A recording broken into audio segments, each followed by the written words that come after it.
बहुत समय पहले की बात है। भारत के एक छोटे से हरे भरे गांव में हरिराम नाम का एक मेहनती किसान रहता था। उसका जीवन बहुत सादा था। उसके पास थोड़ी सी जमीन थी, एक कच्चा घर, 2 बैल और एक छोटा सा बगीचा। हरिराम ईमानदार, दयालु और मेहनती इंसान था। वो जो भी कमाता उसी में संतोष करता। हर सुबह सूरज निकलने से पहले हरिराम उठ जाता, नहाकर भगवान का नाम लेता और फिर अपने खेतों की ओर चल पड़ता। रास्ते में एक पुराना बरगद का पेड़ था, जिस पर हमेशा बंदरों का झुंड रहता था। उन बंदरों में एक चंचल और शरारती बंदर था, जिसका नाम गांव वाले कालू रखते थे। कालू बहुत होशियार था, लेकिन उतना ही चालाक भी। वो अक्सर किसानों की फसलें चुरा लेता, बच्चों को परेशान करता और फिर पेड़ों पर कूदता फांदता भाग जाता।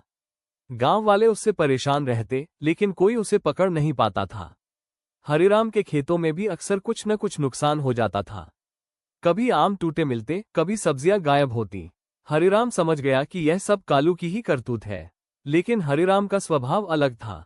वो गुस्सा करने के बजाय सोचता, अगर बंदर भूखा होगा तभी चोरी करता होगा।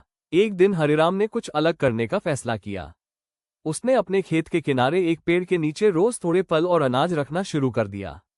वो जानता था कि कालू जरूर वहां आएगा। पहले ही दिन कालू दूर से ये सब देख रहा था। उसे शक हुआ कि कहीं ये कोई जाल तो नहीं, लेकिन भूख के आगे उसकी चालाकी हार गई। वो धीरे धीरे नीचे उतरा और खाने लगा। हरिराम दूर खड़ा ये सब देख रहा था, लेकिन उसने कालू को डराया नहीं। कुछ दिनों तक यही चलता रहा। कालू रोज खाने आता और हरिराम चुपचाप उसे देखता रहता। अब कालू को हरिराम पर भरोसा होने लगा। वो खेतों में नुकसान करना भी कम करने लगा। एक दिन गांव में भयंकर सूखा पड़ गया। बारिश नहीं हुई, खेत सूखने लगे और अनाज की कमी हो गई। हरिराम भी बहुत परेशान था। उसके पास खाने के लिए बहुत कम अनाज बचा था।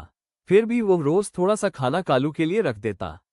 एक दिन कालू ने देखा कि हरिराम खुद बहुत कम खा रहा है। उसे पहली बार किसान पर दया आई। कालू को एहसास हुआ कि यह किसान उससे कितना अलग है। उसने सोचा, मैं तो सिर्फ अपने बारे में सोचता था, लेकिन यह इंसान दूसरों के बारे में भी सोचता है। अगले दिन कालू कुछ अलग ही करता है।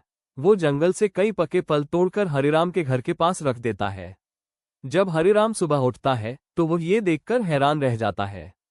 उसे समझते देर नहीं लगती कि यह सब कालू का किया हुआ है। धीरे धीरे कालू और हरिराम के बीच एक अनोखी दोस्ती हो जाती है।